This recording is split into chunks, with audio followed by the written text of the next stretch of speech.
Okay, let's set the scene. Imagine it's October in Boston. And if you have ever spent an autumn in New England, you know exactly the feeling I'm talking about. Oh, yeah. It's a very specific kind of cold. It's not just rain, is it? It's that miserable gray drizzle that feels like it seeps right through your coat, right into your bones. The whole city just feels like it's holding its breath. It absolutely sets a mood.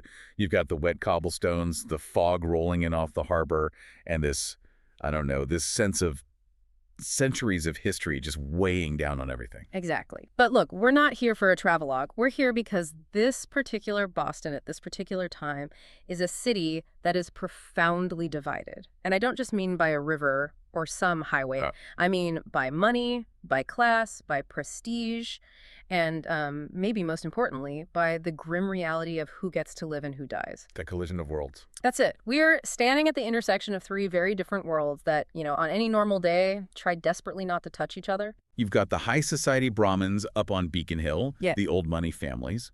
Then you have the complete opposite, the gritty, neon-lit combat zone, which was Boston's red light district back then. And then the third world, the one that connects them all in this case. The sterile, unforgiving tile of the hospital autopsy room. And these worlds are usually kept totally separate by these invisible but very powerful walls. But in the case we are diving into today, those walls just come crashing down. They absolutely shatter. We're looking at just a stack of documents here. And frankly, when you read through them, it feels less like a case file and more like an indictment of the entire medical establishment of the time. It really does. What have we got? We have pathology reports from the city morgue. We have these raw interview transcripts from the dorms of Smith College.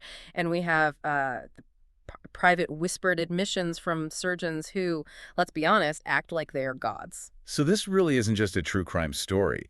It's more of a forensic audit of a total failure. A failure of what? A failure of medicine, certainly, but also a failure of family, and ultimately a failure of the law itself. So that's our mission for this deep dive. We're going to sift through all of this evidence. We need to reconstruct a timeline that, on the surface, makes absolutely no sense at all. And at the center of it all, you have a girl named Karen Randall. Karen Randall. She's dead. And she is the daughter of J.D. Randall, a man who is, well, he's arguably the most powerful, most arrogant surgeon in Boston. And sitting in a jail cell accused of butchering her during a botched illegal abortion is Dr. Art Lee. And if you're going to cast a villain for this story, Art Lee is the perfect suspect. He's an obstetrician. He's a total outsider to the elite social circles of the big fancy hospital, the MEM. And the most damning thing. The most damning thing is that he makes absolutely no secret, at least among his peers, that he performs abortions. And in this era, that alone makes him a felon. But the evidence we have here, the actual physical evidence from the body, not the rumors, not the gossip, it tells a completely different story. A radically different story. So we're going to approach this case through the eyes of a man named Dr. John Barry. He's a pathologist, and he's a friend and colleague of Art's.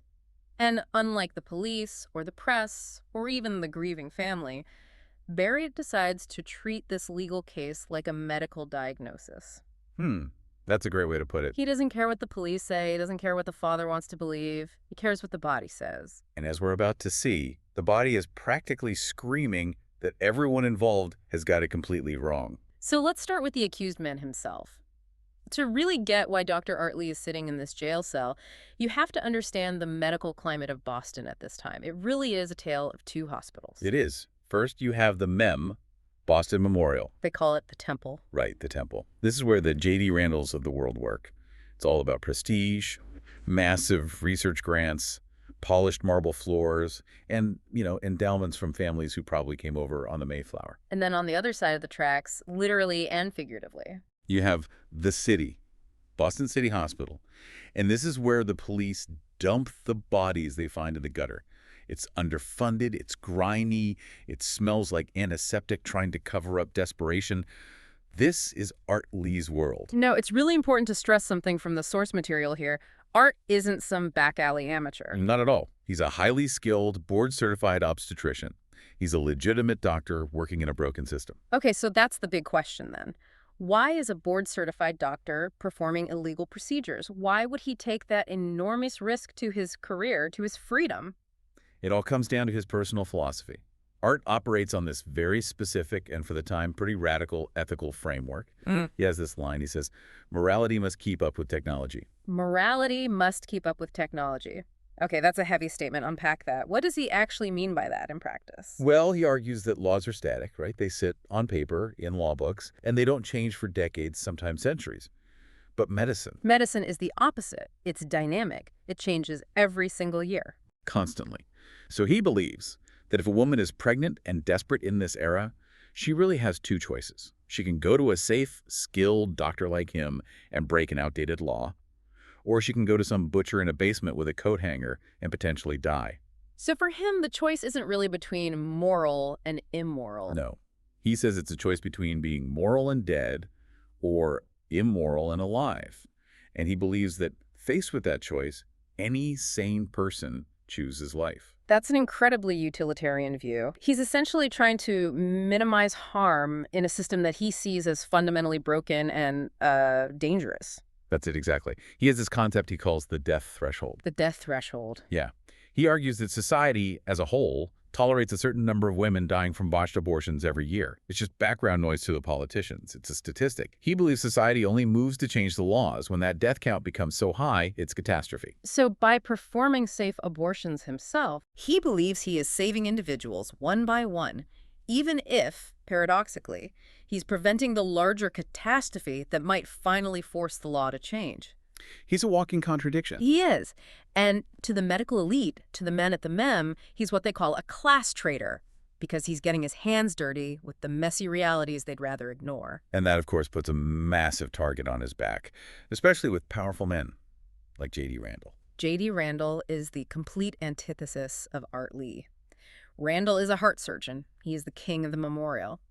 And the sources introduce us to this really chilling concept that the surgeons use among themselves. They call it the kill rate. The kill rate?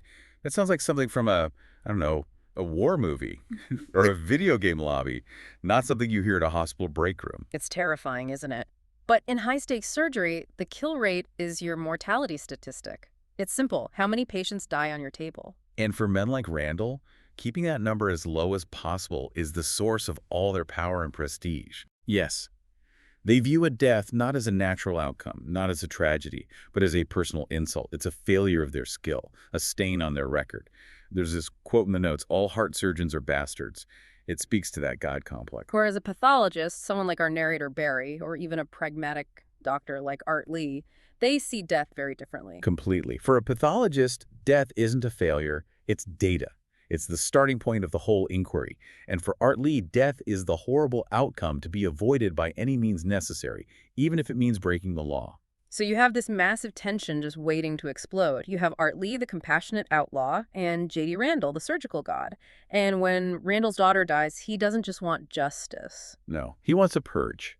He wants to cleanse the industry, the man he sees as a stain on the entire profession. So the whole setup is just perfect for the police. Art is arrested. The narrative is clean. It's simple. Karen Randall got pregnant. She went to the known abortionist in town. He botched the job, and she bled to death. Case closed. Lock him up. Throw away the key. It's the easiest story in the world to sell. Except for one thing. What's that? Barry goes to the jail. He sits down and talks to Art. And Art drops the very first loose thread that starts to unravel this entire sweater. Which is? He admits Karen came to him. He admits it. Wow, that seems incredibly risky for a guy who's claiming he's innocent. It is, but he's trying to be honest.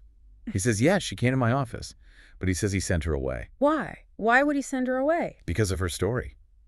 He claims she told him she was 4 months pregnant. 4 months. Okay, let's just pause there for a second because that is a critical detail. That is well into the second trimester. Medically, why does that matter so much? It's the difference between a relatively minor procedure and what is essentially major surgery. In the first trimester, an abortion can be done with a D&C dilation and curettage. You dilate the cervix and you scrape the uterine lining. It's quick, relatively low blood loss. Right, but at 4 months, the fetus is too large. The vascularization, which is, the blood supply to the uterus, is incredibly developed. A simple D&C at 4 months is unbelievably dangerous. You risk a massive, uncontrollable hemorrhage. So what would the proper procedure be at that stage? You would need to perform an abdominal surgery. It's called a hysterotomy. It's basically a small C-section. You have to cut through the abdomen to get to the uterus. Which Art Lee, in a clinic setting, an outpatient setting, absolutely would not do. He couldn't do it safely. He'd need a full operating room, a blood bank, an anesthesiologist. He told her it was far too risky. He swears up and down he refused to touch her, just sent her away without performing any procedure at all. But the police have their smoking gun. They claim Karen's dying words to her mother were, "Lee did it." There it is. That's the central conflict. You have a dead girl's supposed last words, hearsay, really, versus the accused man's flat denial. The police have their story. The powerful Randall family has their story. So to find the real truth, we have to leave the jail cell, we have to leave the police station, and we have to go to the one place where secrets can't be kept. We have to go to the morgue. Let's walk through those doors at the city hospital. The description we have in the source material is so vivid. This is not the sterile, high-tech lab you see on a show like CSI. Not even close. It's visceral. The text is so descriptive you can almost smell the ersatz pine woods air freshener. Ersatz pine woods, yeah. It's this cheap chemical scent that's just desperately trying and completely failing to cover up the underlying smell of, well, decomposition and formaldehyde. And there's another detail mentioned. There's no diener. No diener. What is that? That's the old slang for the diener, which is the German word for a morgue attendant or assistant. Usually you'd have someone to do the heavy lifting, the washing of the body, the prep work. But not at the city. No, at the city, the budget is so low that the doctors, the pathologists themselves, have to do all the manual labor. Why is that little detail so important to the story? It strips away all the hierarchy. It means our guy Barry and the chief pathologist, a man named Weston, they're the ones physically moving the bodies. Yeah. Washing the stainless steel tables, making the initial incisions. It's intimate.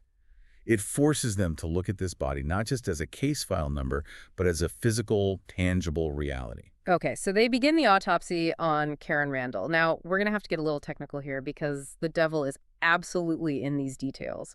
What is the very first thing they find when they open the abdominal cavity? They go straight for the uterus. The police story, the whole case, hinges on the idea that she died of a hemorrhage from a perforated uterus. And sure enough, when they examine the organ, there's a hole in it. Okay, so the injury is there. It's Yeah. real. Someone poked a surgical instrument right through the wall of her womb. That looks very bad for Art Lee. On the surface, yes, it confirms a procedure happened. But Weston, the chief pathologist, he looks closer. He's very experienced. And he notices the quality of the curettage, that's the scraping of the lining inside the uterus. What about it? He notes that it wasn't a jagged, frantic amateur job. It was done with a curette, a specific surgical tool, and it was done with a certain degree of skill. So this wasn't someone using, a coat hanger or a knitting needle in a dark alley. Exactly. Yeah. This was performed by someone who understood the basics of the anatomy, but they made one specific catastrophic error. It points to a doctor or maybe a very experienced nurse, but not a total amateur. Okay, so we have a skilled scraping, but a fatal perforation. But then they look at the blood itself. And this is where forensic pathology just gets so fascinating. They find what are described as chicken fat clots. Yes. The chicken fat clots, it sounds pretty revolting, doesn't it? It really, really does. Please explain what that actually is before I lose my lunch. I'll try. It's a very specific type of postmortem clot. So your blood is made of red cells and plasma. When blood sits still for a while, it's called stasis. Gravity takes over. The heavy red cells sink down to the bottom. The plasma and the fibrin, which is the clear, yellowish, sticky stuff that stays on top. If the blood finally clots after the red cells have already settled, the top of that clot looks like, well, yellow chicken fat. And this only happens after the heart stops pumping. Or in moments of extreme, prolonged stagnation right before death. But typically, it's a strong post-mortem indicator. If she had bled out rapidly, an artery was hit and she died instantly, the blood would be churning. You'd find uniform, solid red clots. So the presence of these chicken fat clots implies a major problem with the timeline. A huge problem. It suggests the blood was sitting there, pooling, settling for a good while. Which would mean she didn't die immediately after the procedure. Or, and this is crucial, that the body wasn't found when they said it was. And this connects directly to the external exam of the body, specifically the rat bites. Right. The source material mentions rat bites on her limbs. Yeah. That was a detail that really just stuck with me. It's gruesome, I know, but it tells a story that no witness can refute. The police report says the mother found Karen in the driveway of their luxury seaside estate and rushed her to the hospital. But you have to think about it logically. Rats don't hang out in the driveways of mansions. And they certainly don't bite living, moving people. Rat bites, especially in the context of the city hospital's location near the combat zone, strongly suggest the body lay still in an alleyway or a gutter for a significant amount of time after death. She was dumped. It certainly looks that way. Mm-hmm. The physical evidence suggests a sequence of events. She had the procedure, she was dumped in an alley, she died or was dying, the rats got to her, and then someone moved her body and the car to be found by the mother. That completely destroys the mother's timeline. It proves she's lying about something, but there is an even bigger smoking gun inside the body. It's the ovaries. This is the absolute pivot point of the entire case. This is where the fundamental biology of the situation contradicts the entire narrative being pushed by the police and the family. So we need to understand the physiology of pregnancy here. We do. When a woman ovulates, the follicle that releases the egg doesn't just disappear. It transforms into a structure called the corpus luteum. Which I believe is Latin for yellow body. Correct. And this isn't just some leftover scar tissue. It's an endocrine powerhouse. Its sole job is to pump out the hormone progesterone to maintain the uterine lining so the pregnancy can survive. If you are pregnant, the corpus luteum must be there. It's non-negotiable. It is non-negotiable. It persists and actually grows for the first few months to support the fetus until the placenta can take over. So if you are 4 months pregnant, which is what Art Lee was told and what everyone assumes, Karen Randall should have a large, visible, bright yellow spot on one of her ovaries. It should be undeniable. It should be the first thing they see. It should be staring them in the face.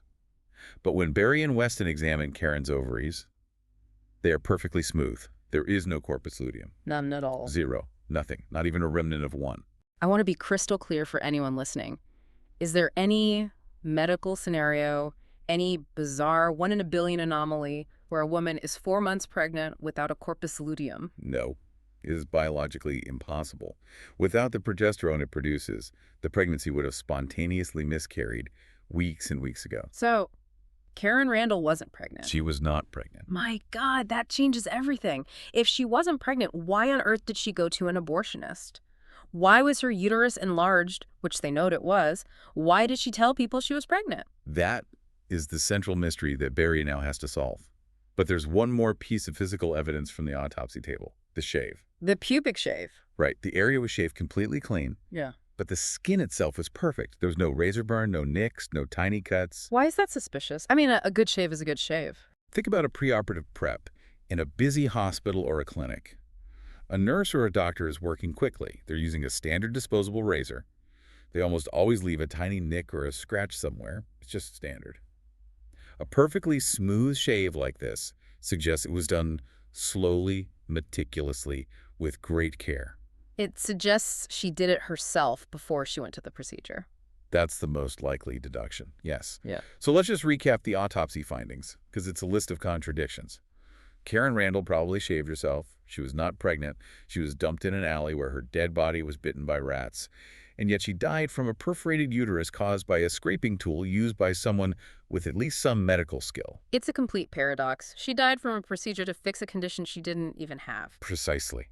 But here's where the story gets even more tragic. The perforation, the hemorrhage, it didn't kill her instantly. She didn't die in that alley. She was still alive when she was brought to the hospital. She died at the memorial at her father's hospital. And this brings us to what I can only call the comedy of errors, although, of course, there is absolutely nothing funny about it. It's just this cascade of incompetence. It all happens in the ER. Yeah. Karen arrives in shock. She's pale. Her blood pressure is crashing. She's bleeding. The intern on duty is a young guy named Roger Whiting. And you can just picture him. He's young, he's exhausted, probably hasn't slept in 24 hours. He's completely overwhelmed. He sees a young woman, vaginal bleeding, all the classic signs of shock. He makes a snap judgment call. He assumes septic abortion or incomplete miscarriage. He has to act fast, so he starts treatment immediately. Which, in fairness to him, is what you want an ER doctor to do. You want them to act fast to save a life. You do. You absolutely do. But you also need them to be thorough. And in his haste, Whiting skips a critical step. He doesn't check her wallet for an ID. He doesn't check her wrist for a medical alert bracelet. He just orders a massive life-saving dose of penicillin to fight off any potential infection. And Karen is allergic to penicillin. Deathly allergic. She goes into full-blown anaphylactic shock. almost immediately. Can you describe what that actually looks like physically? It's terrifying to witness. Her airway constricts. It's called laryngeal edema. She can't breathe. Her skin turns blue from lack of oxygen, cyanosis. She has choking spasms. It's a violent, rapid death. So the bleeding was killing her slowly, but the medicine that was meant to save her killed her fast. It's what doctors grimly call a therapeutic misadventure. The penicillin shock very likely finished her off before the blood loss did. And this is where the hospital politics, the institutional cover-up, kicks in. The pilot maneuver. Yes, exactly. Barry has a conversation with Dr. Lewis Carr, who's a hospital administrator, and Carr openly admits that on the death certificate, they listed the official cause of death as miscarriage rather than complications from an illegal abortion. Why lie? Why lie on an official document like a death certificate? It's pure bureaucratic laziness and institutional self-preservation. If you write illegal abortion, you automatically trigger a police inquest. You have to give statements. The intern has to testify. You have to go to court. It's a huge headache. And it's terrible PR for a prestigious hospital like the MEM. But if you write miscarriage... It's a tragedy, but it's a private one. It's a medical event, not a legal one. You file the paperwork and you forget about it. They just want the problem to go away. That is just incredibly cynical. They are willing to overlook a potential felony, a potential homicide, just to avoid paperwork. They are, until they find out who the victim is. Yeah. Once J.D. Randall gets the call and finds out it's his daughter, the quiet miscarriage cover-up is blown to pieces. He wants blood. He demands a witch hunt. And because Art Lee is the known convenient villain, the entire hospital establishment turns its cannons on him. So Art is now fighting the police, the powerful Randall family, and his own medical community. But Barry has the autopsy results. He has the one piece of truth in this whole mess. He knows she wasn't pregnant, so now his investigation has to change. He has to find out what was actually wrong with her. He has to leave the hospital and start investigating the victim's life. He starts at her college, Smith. He goes to find her roommate, a girl named Ginny. And this is where the social commentary of the source material really begins to shine. You start to see the immense pressure on these young women in the late 60s. Karen wasn't the sweet, innocent, good girl her father wanted her to be. No, but here's the crucial nuance. She wasn't the bad girl she pretended to be either. What do you mean? Ginny tells Barry that Karen was obsessed with appearing wild and experienced. She would constantly brag to her friends about having abortions that she had never actually had. She wanted to have this, counterculture street cred. It's a performance. She was playing a role. She wanted to fit in with the rebellious spirit of the time. Exactly. And a key part of that performance was a daily ritual. Every single morning, in front of her roommate, Karen would make a big show of taking a birth control pill. Okay, now wait. That seems to support the idea that she was sexually active and maybe did get pregnant. On the surface, that looks like evidence against her not being pregnant. It does. Except Barry, being a pathologist, a detective at heart, he asks Ginny to see the pills. He gets the little circular packet, he takes one of the pills out, and he tastes it. He tastes the evidence. That seems wildly unhygienic and not standard procedure. It's a classic old-school field test. Real contraceptive steroids from that era have a very specific, bitter chemical taste. Barry knows this from his training. But when he puts Karen's pill on his tongue... It tastes like chalk. It was aspirin. Or a sugar pill. They were placebos. Wow. So she was faking it. The entire ritual was a lie. She wasn't on birth control. She wasn't pregnant. She was just playing this elaborate role for her roommate. This deep, tragic performance. But Ginny also mentions that Karen was complaining about real things, real physical symptoms that were scaring her. And so do the ex-boyfriends. Barry manages to track down a football player she dated, a guy named Alan Zenner. And Zenner's description of her is really telling. He just flat out calls her crazy. He says she was obsessed with hating her father, who she had a nickname for. She called him Foggy. Foggy? What does that mean? It's a derogatory nickname. It implies he's old, out of touch, his head is in the clouds. But Zenner also mentions real physical changes he noticed. He said Karen was gaining weight, but in a weird way, specifically in her face and her trunk, her torso, even though she barely had an appetite. Weight gain without eating, that's a huge medical red flag. A huge one. And there was more. She was losing her vision. She complained to her uncle that she thought she was going blind, that she couldn't see the tennis ball anymore during her matches, and she had developed hirsutism. Can you define hirsutism for us? It's the growth of excessive, dark, coarse hair in male-like patterns. She had dark hair starting to grow on her upper lip and on her arms. According to her roommate, she was terrified she was getting hairy, that she was turning into an ape. Okay, let's list these symptoms out very clearly, because this is the core of the medical mystery. Amenorrhea, her period stopped. Significant central weight gain. Progressive vision loss.